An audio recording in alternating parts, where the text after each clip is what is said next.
Hey everybody, it's Doug here, Doug Mr. Guy, Board Game Geek, bringing you our next episode of Dark Souls, the board game. We're in the last episode. We took the Knight and the Assassin out for a spin and tackled a few encounters, low-level encounters. We're going to be tackling a tougher one tonight, but I'm probably going to do one. In this, we also gathered some new gear, and we have a big stack of gear over here to select from if we can pump up our characters enough to do that. To do that, we need souls from the creatures we slay and the rooms we take on. We've got a few of those. I also need to talk about a couple corrections. So let's do that.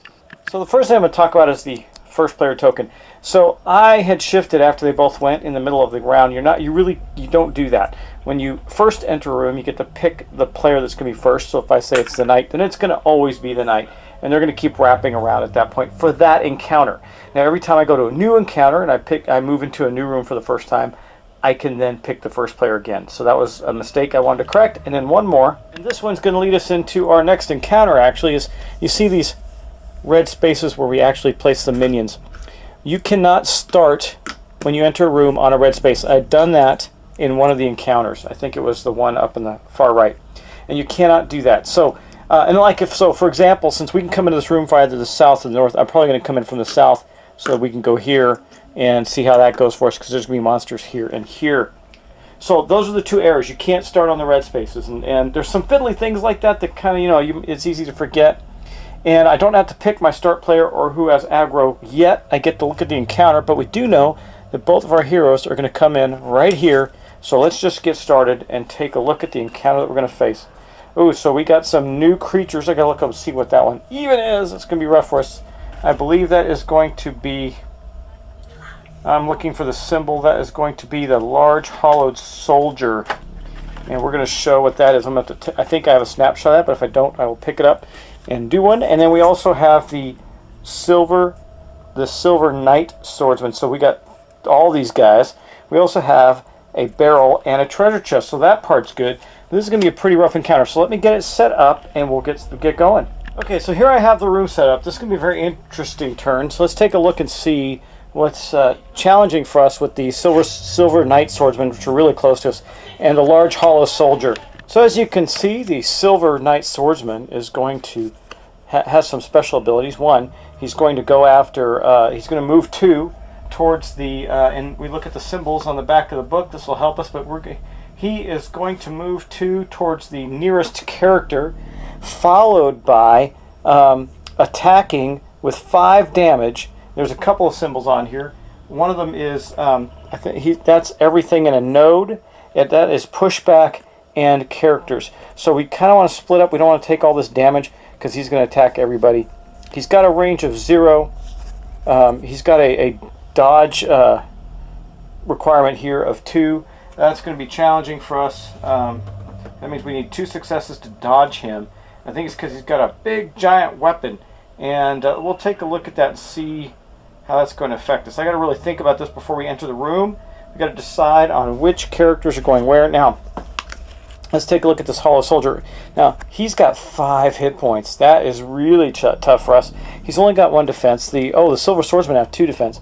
But as you notice, he is just going to move around and keep pushing on us. Now, he does have a 1 there. Now he's a 1 dodge defense, and he's going to move 1, push, and go after the nearest person. So neither of them are going after aggro. So aggro is not going to be important. The Silver Knights will go first because they have a 7, and that is going to be rather challenging for us. So I'm going to think about this and come back and plot out where our guys are going to start. Okay, for clarity, this means that he's going to damage while he pushes a 5. So he's really gross. He's a nasty dude. Luckily, he's kind of back here. We can keep out of his way a little bit.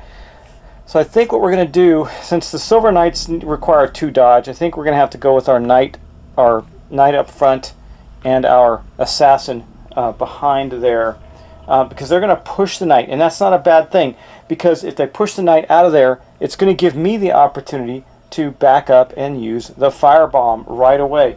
And also we got the poison mist from our assassin. I don't know how useful the poison mist is going to be. He acquired this last time.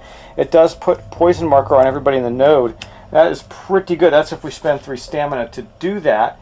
And a poison marker is going to cause a lot of grief for the enemy.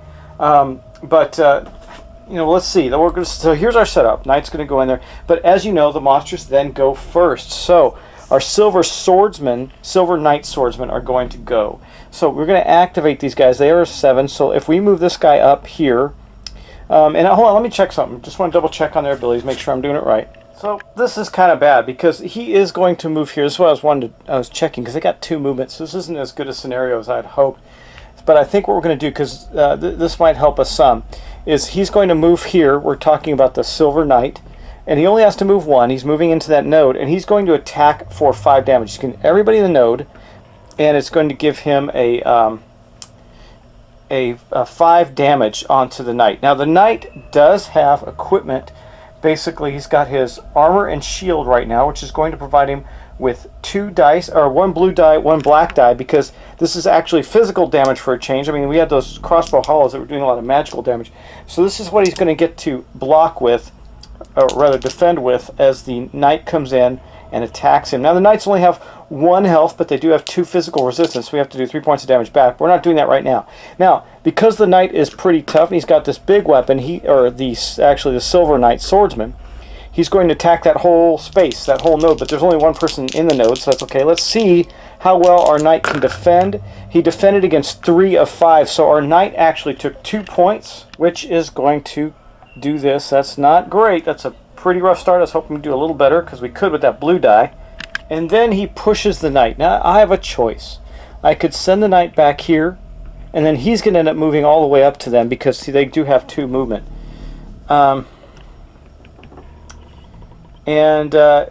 I think, or I can go here, in which case he'll end up here and push me back further.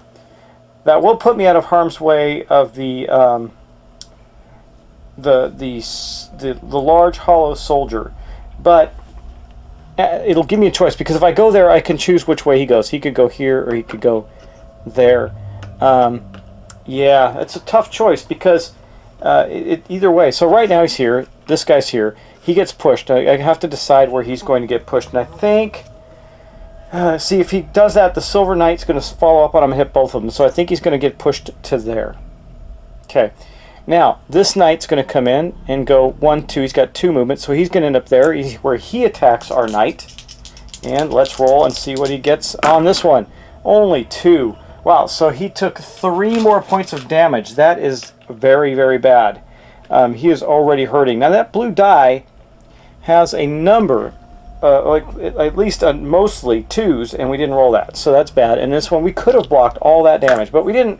And then he gets pushed again. So I think now we're going to have him go here, because he can step back up on this Silver Knight on his action. And because the firebomb, because there's no 2 guys in the same space, he may end up doing that. Now the knights, again, only have 1 hit. We just got to get a good solid whack on him. Now I also have my Eustace Flask, which I can do to reduce damage. And I haven't used my luck token, and I haven't used my special ability, which is once per spark. After making a block roll, the knight may roll an additional blue die and add it to the roll. You know what? I just took 3 damage. I may want to do that, because I don't want to take all this damage. I think we're going to do that. He's going to use, the knight is actually going to use a special ability right away. It's once per spark. So I'm going to roll 1 more blue die. Let's see. And he got 2 more. So that actually reduces him down to only taking 3 points of damage, even though we have now used his special ability, which means we're going to flip this over to there.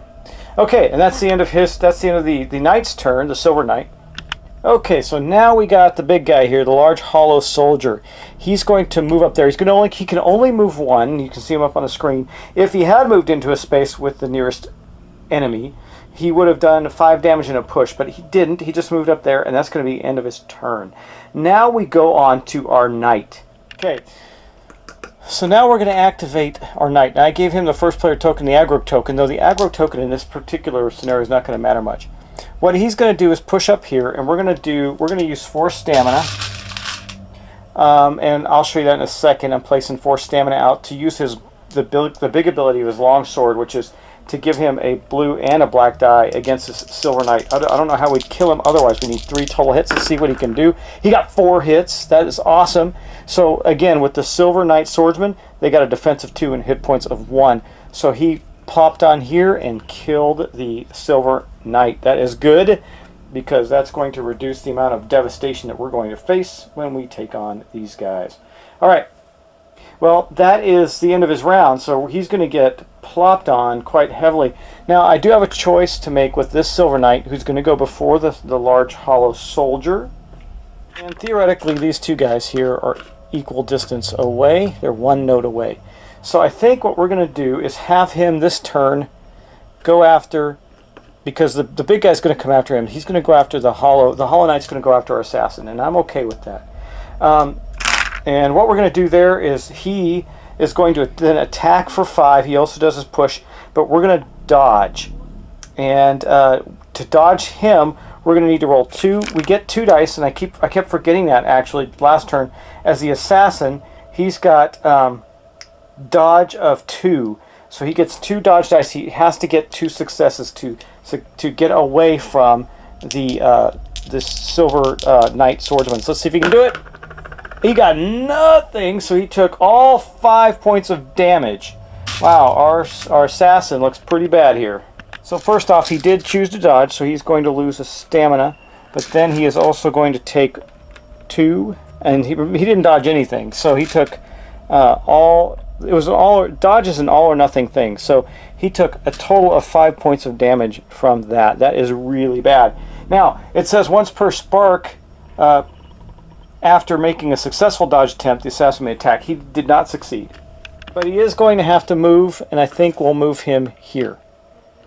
Okay, now we have the large hollow soldier, who is going to move to this space in with the knight and attack the knight for 5 in his movement. So it's not going to move and then attack. It's attacking right away with a push.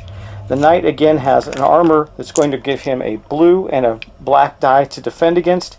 Hopefully he's going to get pushed no matter what, but hopefully he can defend against the damage, at least a lot of it. He got 3. That's not great. He took 2 more. He's almost dead. Yeah, he's got a total of 5 damage on him.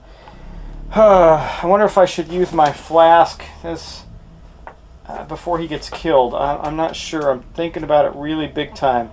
I'm looking up the Eustace flask. I think that's how they're pronounced. Just to see what it does. Estus flask. Each character has 1 on the side token. The Estus flask at the start of the game. It's full. A character's activation may use it to remove all black and red cubes. Well, based on the level... Now, we do have to push him, so he's just going to come back to this spot here, I believe, and start there. That'll put him in there where he can...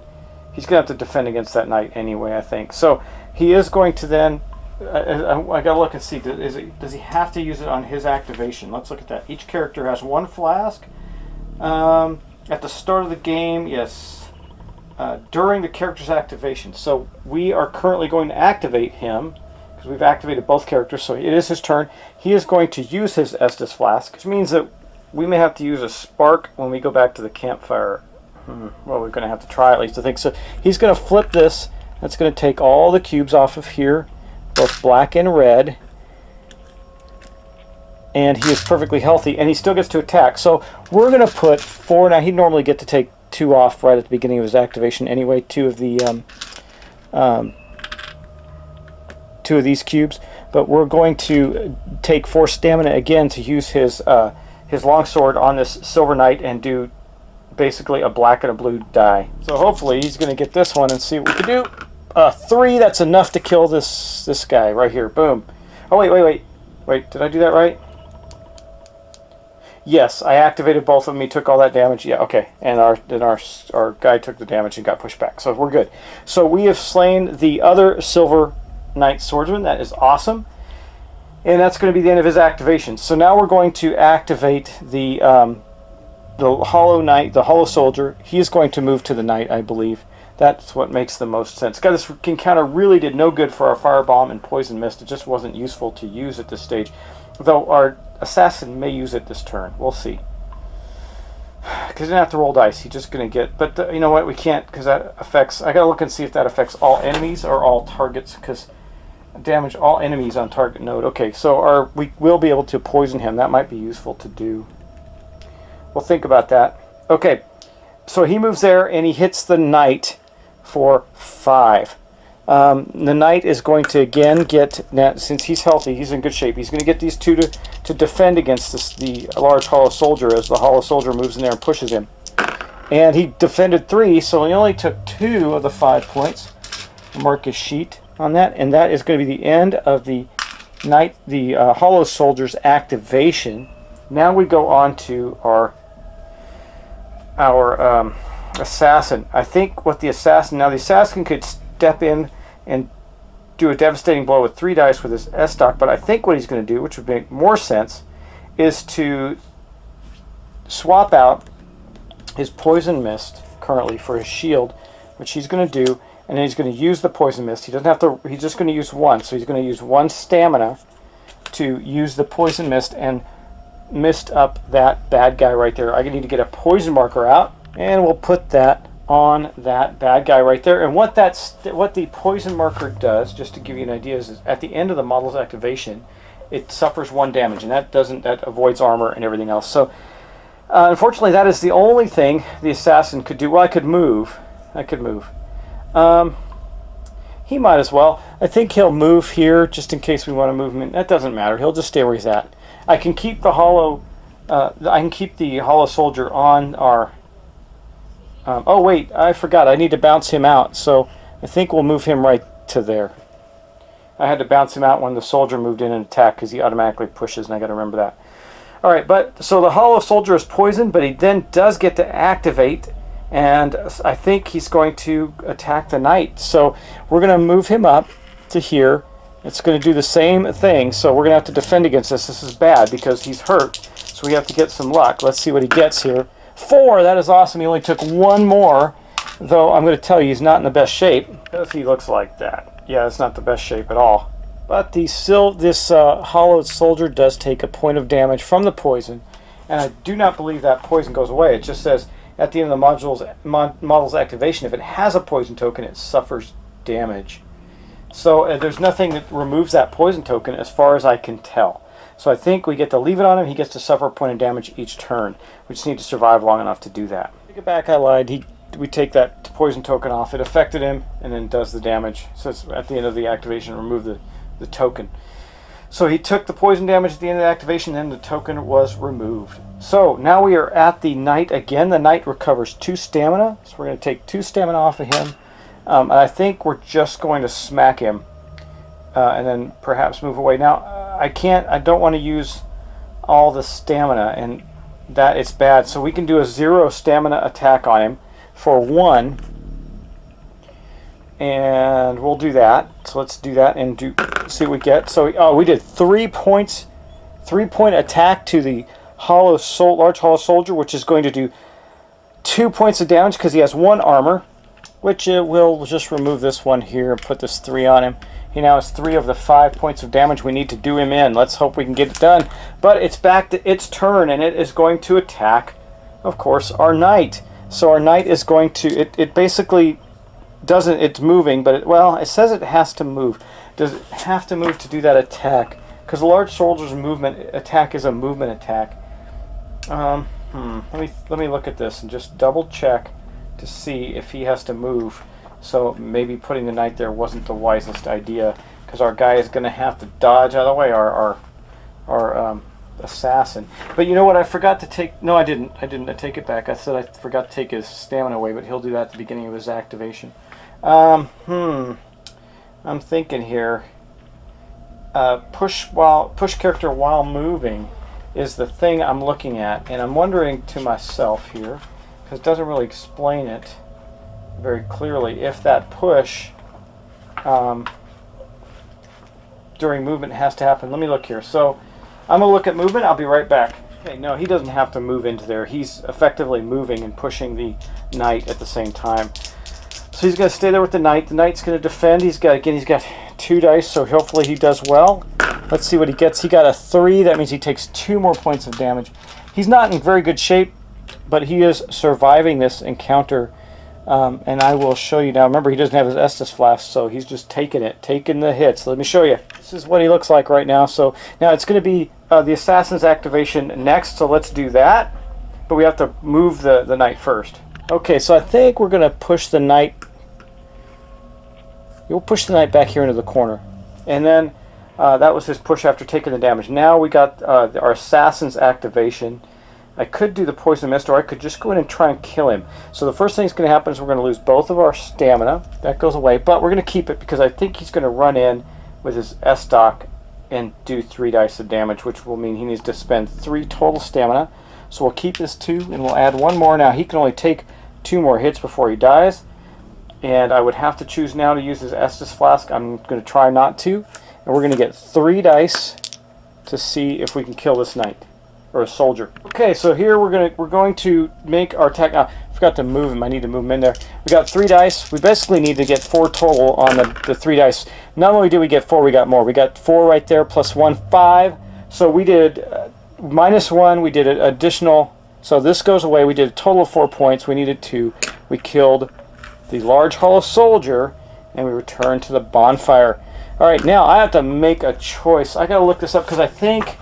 If we're back at the bonfire, the things we don't get to do, if we, so we're going to take all the damage off, but we're not going to get to revitalize our Estus Flask or our special ability token unless we use a spark. And I'm looking at this using a spark right now. I think that's a bad idea. I don't think we want to do it. Let me think about that. I'm going to get us back to the campfire. We add 4 souls to the soul pool right there, and that's really all we do.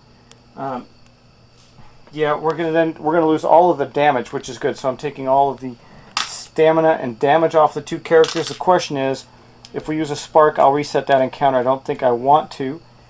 So I think we're going to take some chances on that next level to encounter and not have our special abilities. Now, the assassin still has his Estus Flask, so that's not terrible.